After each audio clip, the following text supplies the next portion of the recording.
conceptual stuff.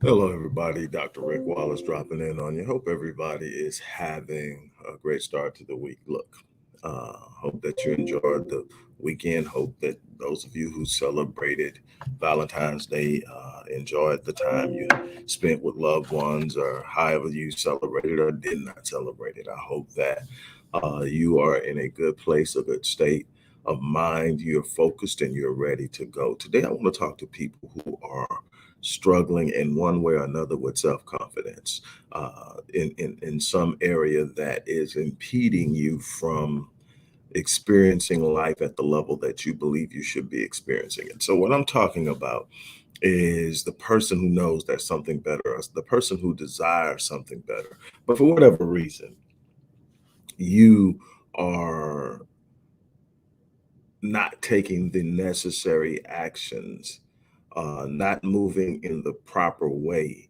or being in the proper place and position to experience life the way you desire to experience it. This isn't about living a life of success as defined by someone else. This is about living life in a successful way as you define it.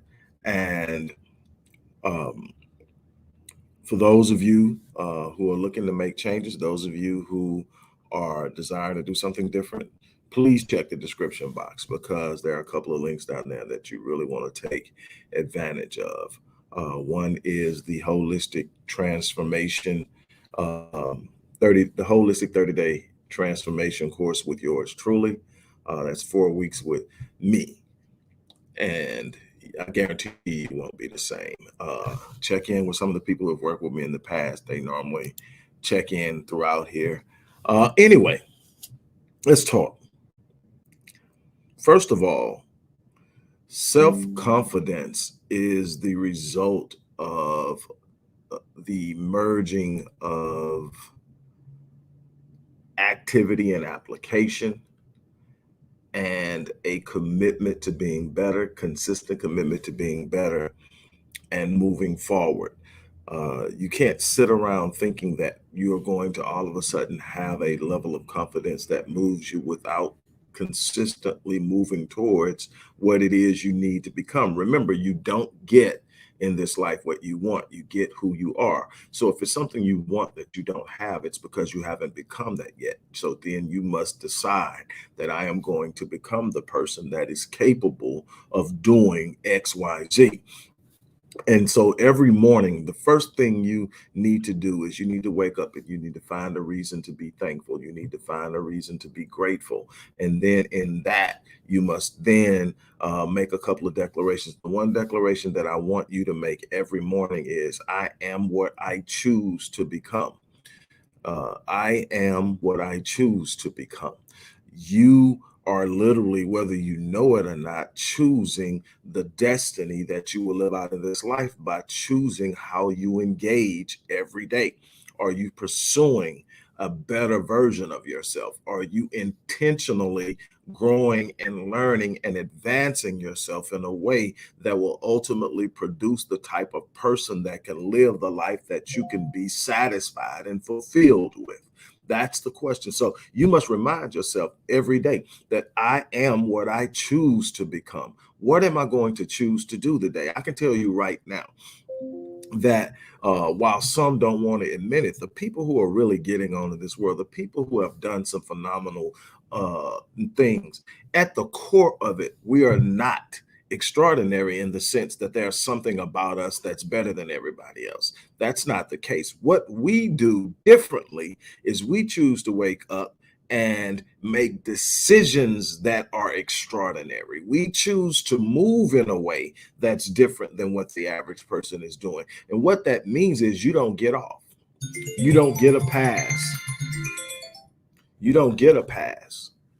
You don't get to sit up and say, well, I'm just not built like that. No, Every last person watching this video has something exceptional inside of them. There's something planted inside of you that the world needs you to tap into.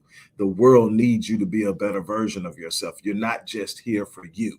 You, you're not just here to exist. You're not just here to survive. The world needs you to rise up and live out in the fullness of your design. You are not living life at the level of your design because you're choosing to move where everybody else is moving, but your uniqueness is where your greatness is hidden, but you're going to have to tap into it.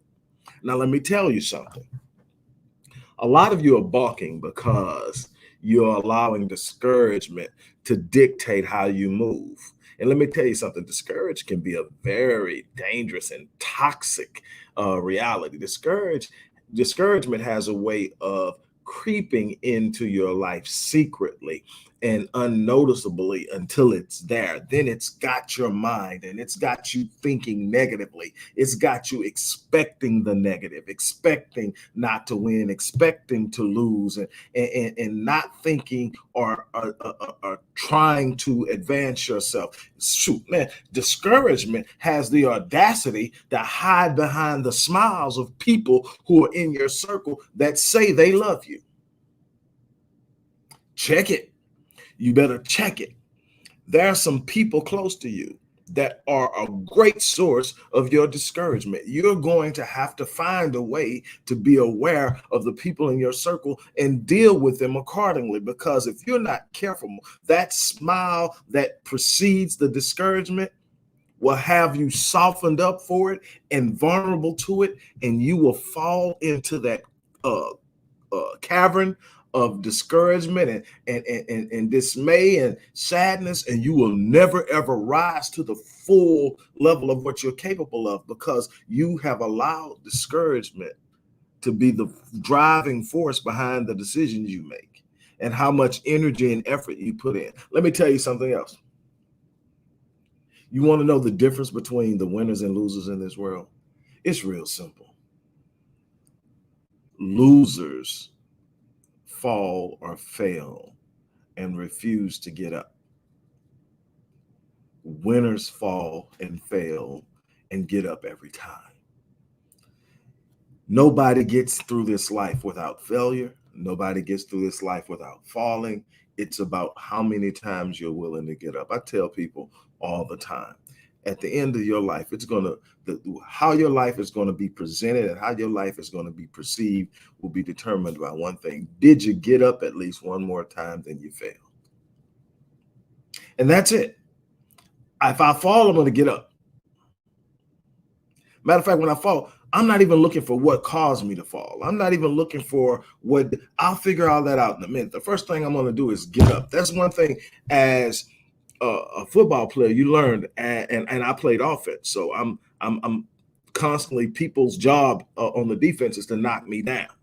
And the one thing that I was taught as an early age, when you get knocked down, no matter how hard you is, immediately get back up. I don't care if they shook the crap out of you. You go right back up. Number one, it trains you to bounce back up no matter how hard you hit. Number two, it's a psychological advantage over the person. If a person delivers their best blow and knocks you down and you bounce right back up like you weren't hit, they say, okay, it's going to be a long day. And that's how you got to take on life. You got to take on life like, hey, I took your best shot. I'm right here. What's next? I'm up. And I'm going to keep getting up until I get where I'm going. I'm not going to give in. I'm not going to quit. I'm not going to stop. I'm not going to fold. I'm not giving in to anything but receiving what I set out to get. I'm going to either get it or I'm going to die trying. But what I'm not going to do is fold. I'm telling you. That's the only difference. Another thing you're going to have to do is you're going to have to become comfortable with being uncomfortable. I tell people that all the time, and they're like, what the hell? Isn't that an oxymoron? In some ways, but what it is, it's a reality. Number one is there's literally a level where I'm actually comfortable being uncomfortable. In other words, I like the edge. If there's no edge, I start asking myself, am I pushing myself hard enough? Am I reaching far enough? Am I rising and lifting myself and aiming high enough? because that should be a level of edginess and urgency that's constantly there, that for the average person will be uncomfortable. For me, it has become a place of comfort. It's that edge. As a matter of fact, one of my favorite quotes, if not my favorite quote, is, if the vision you have for your life isn't so huge that it intimidates you, there's a good chance it's there's a good chance it's wow, I'm if wow, that's a good chance that it is not, God is not satisfied with it. Just leave it. I can't believe I just drew a blank like that. If the vision that you have for your life isn't so urgent that it's intimidating, there's a good chance that it is not satisfying God. And that is the way I move. So there has to be a level of urgency there, edginess that says, man, I'm really going for it. I'm really reaching for it. Something that wakes you up in the morning and lets you know, I can't lay here in this bed. I've got to get out. I've got to go get it. You know, that you can't be sitting around wasting valuable seconds. Remember, that's 86,400 seconds in a day.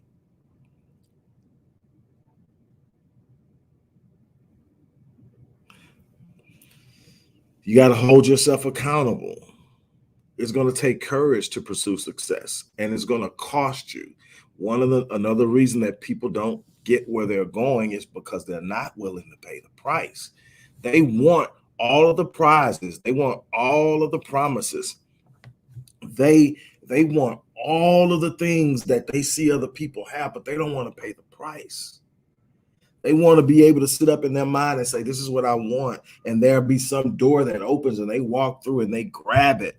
And they don't realize that there's a process that precedes that prize. There's a process that precedes that promise. There's always going to be a need to endure the process before you obtain the prize. You don't get to have the prize without first going through the process. You are going to have to pay the price.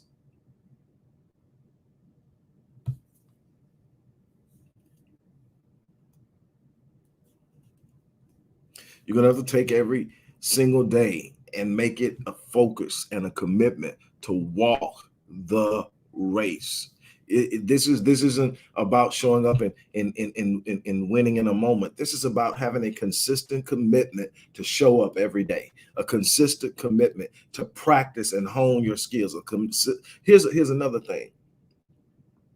We live in a world where it's about immediate gratification. It's about the sugar rush that you get for trying something new and exciting. So what people do is they start something new and excited. They're excited about it for the first month, 2 months, or whatever. And then they realize that it's hard work. They realize that you got to put some energy and effort in. So they never master it. They go to the next hot thing that's exciting and they get that sugar rush. It's a rush of dopamine, actually, but you get that sugar rush, that woo, you're so excited about it. But what happens is at some point in time, the honeymoon phase of the new endeavor is over, and now it's time to put in the work. And now you got to get down, and there's some difficulty, there's some delay, there's some disappointment, there's some frustration, there's some doubt that creeps in, and now all of a sudden it's not fun anymore. So now what? You look for the new thing. You got so many people that have started over a bunch of different. It's not how many things you do, it's how many things you finish. So don't get me wrong. I'm not saying do one thing and stay with it for the rest of your life. I'm saying when you start something, finish that and then start something else.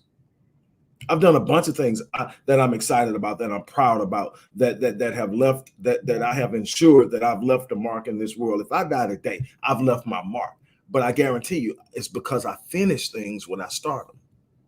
Even when they get bogged down, even when they get clogged down, even when they seem like nothing's going the way you want it to go, even when it's something real pretty sitting over there on the shelf that everybody's talking about doing, and you're over here bogged down, and it's not glamorous, and it's not producing any shine, and nobody's talking about it anymore, and yet I'm still in it. Why? Because I committed to it. And there's a level of mastery that comes with staying with it and beating on it and beating on it and beating on. You don't beat your craft enough until you master it. I've mastered the things that I do that help people change their life. I have become a foremost expert in a bunch of the things I do. I am a person that people who work with other people call to get advice because I mastered my craft. I beat on it when nobody knew I was doing it, when it wasn't anything to shine and advertise, when it was nothing to post about. I was reading, I was studying, I was working under mentors. I was doing the things that would advance me and put me in a situation where I could become a leading voice and a leading force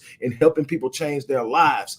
And then came the books, and then came the courses, and then came all the other. But I was beating on it while everybody else was jumping from thing to thing. I was beating on my craft, beating on my craft, beating on my. How can I master this? How can I get better at this? What can I add to it? How can I do this? What if this comes up? What if that's come? I'm doing none of that stuff is exciting in the sense of, man, people are looking like, man, he's over there reading a book. He's over there taking a course. He's over there studying. Nothing, nobody is going to be excited about that for you, but you got to beat on your craft. Then when you kill it, then you can sit up and say, okay, what's next? But you got to do that. You got to master it. Another thing that I want to leave with you, regardless to where you're at right now, this isn't the end of your story. Regardless of where you are right now, this is not how your story ends. If you're still breathing, you're still in the fight. If you're still breathing, there's still work to be done. If you're still breathing, there's still opportunities. If you're still breathing, you can go out there. This is not the end of the story. The question is, are you going to write something different than you've been writing? Here's the thing. Are you going to write a new chapter, or are you going to keep reliving the old chapter and getting the same results? That's like having a book, and this whole book is out there with all this new information, but you keep going over chapter 1. And let me explain you what I mean by that. The beautiful thing is in this is that while your brain is keeping score of everything that's happened to you in the past, how you've been mistreated, how you've been handled. There's some of you out there that have gone through some unbelievably tragic things. You have been abused and molested as a child. You have been abandoned as a child. You have lived in extreme poverty. You have suffered divorce. There's a bunch of things in your past, and your brain has been keeping up with it. This happened to you, that happened to you, and your brain's keeping up. If you're not careful, you will focus on the negative things that the brain has kept score of, and you won't notice the positive. But the beautiful thing about the spirit is the spirit isn't keeping score of the past. The spirit is simply waking up every day and ask you, what is your command for today? What is your command for tomorrow? What do you want out of the future? Now, the thing is, when your spirit asks you, what's the command for today in the morning time, or what's the command for the week, or what's the command for the month, you can't consult your past or regurgitate or repeat the score sheet that the brain is kept. You've got to put that down and look out in front of you and say, this is what I want for my future. This is what I want to have. This is what I'm seeking. I'm not going to keep reliving the past. I'm going to write a new story. I'm going to write a new chapter. I'm going to live a new and better life. You got to tell the spirit, and the spirit will seep into the soul and tell the soul, and the soul will seek it out. In this instance, we're talking about the soul as the seat of your existence, your subconscious. But you got to stop consulting the brain, because the brain is just a machine. It's keeping score. It's doing all this. It doesn't care which is which. It's just keeping it. You determine what you're going to focus on. Are you going to focus on all the things that went wrong in the past, or are you going to sit up and say, I have a chance to write a new future? The choice is yours. What are you going to do? Are you going to write a new future? Or are you going to sit there and get caught up in what's gone wrong in the past? Let me tell you something. I was born to a 15-year-old mother who wasn't prepared to parent me. A 21-year-old dad that I never met. First time I saw him was in at his funeral. That's how my life started. When my grandparents got me at 9 months old, I was malnutrition. I couldn't keep anything down. I almost took up permanent hub at Ben Taub's emergency room as a 9-month-old, because my body wasn't ready to take down solid food at 9 months old. But those same great grandparents that came and rescued me from that situation adopted me at 2 years old, but still hadn't met my father. I mean, I was 14 years old when my father passed away. And there were numerous times that my grandmother and his mother got together and set up times for me to meet him, and he never showed. So when they lowered that casket into the ground when I was 14 years old, they lowered every hope I would ever have of knowing who I was based on who he was. But let me tell you something. That wasn't the end of the story. I had a choice. I could bury myself in anger. I could bury myself in hatred. I could bury myself in a lack of self-work and a lack of self-esteem, because that was a time I was asking the question, what's wrong with me? Why doesn't he want to deal with me? And the problem was, it wasn't me. But I had to learn that it had nothing to do with me. I had nothing but poverty around. My grandparents did pretty well, but the area we lived in was poverty stricken. I saw death. I saw hunger. I saw a bunch of things that could have easily shaped my idea of what life was about. But there was something about me that decided to dream. What am I trying to get you to understand? You get a chance to write a story. And no matter where you're at now, there's a new chapter. Thank God I decided to write a new chapter. And what I went through as a child did not shape the course of my entire life. Now, it prepared me. It gave me a testimony. It gave me something from which people can have a point of reference. But what I'm telling you is I didn't end up where I started. You have the same ability to change your trajectory, no matter where you are right now.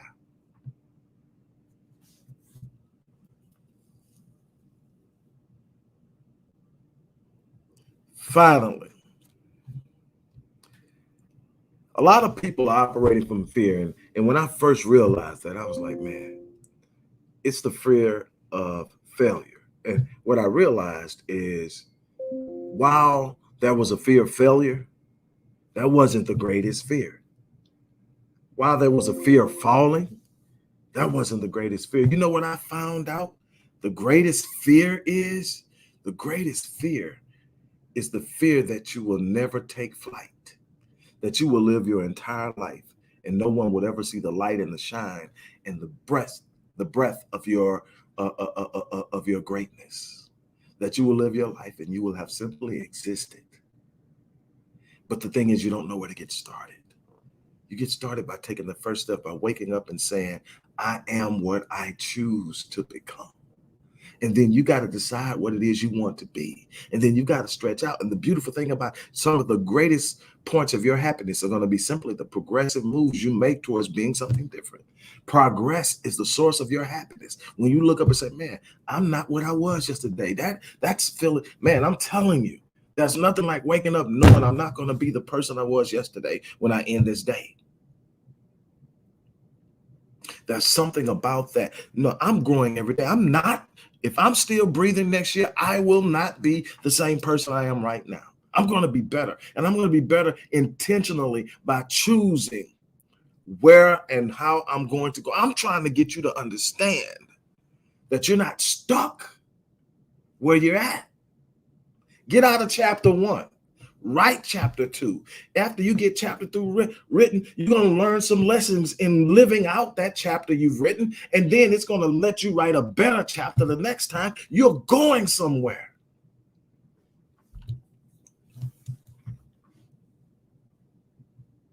It's in the revolution of how you see yourself that self-confidence is built, because you're changing your self-image, your self-concept, the way you see yourself in the world, the way you see the world engaging and affecting you.